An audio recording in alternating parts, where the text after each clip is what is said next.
प्यासा कौवा। एक दफा का जिक्र है कि गर्मियों का मौसम था। एक प्यासा कौवा था। कौवे को बहुत प्यास लगी हुई थी।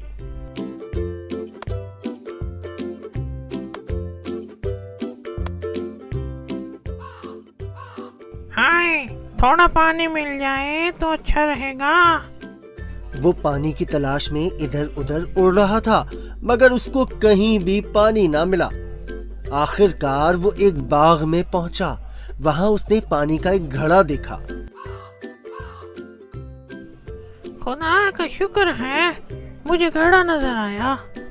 कौवा बहुत खुश हुआ। कौवा घड़े के पास आया और देखा घड़े में पानी बहुत कम था। वो उसे पी नहीं सकता था। कौवा बहुत परेशान हुआ और सोचने लगा, अब मैं क्या करूं? अचानक उसको एक तरकीब सूझी।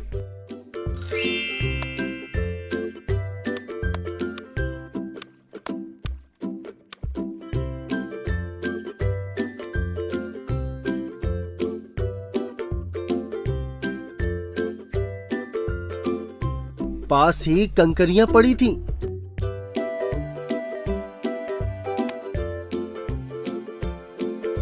उसने एक एक करके कंकरियों को घड़े में डाला और इस तरह पानी ऊपर आ गया। कौवे ने पानी पिया और उड़ गया। नतीजा, अल्लाह उनकी मदद करता है जो अपनी मदद आप करते हैं।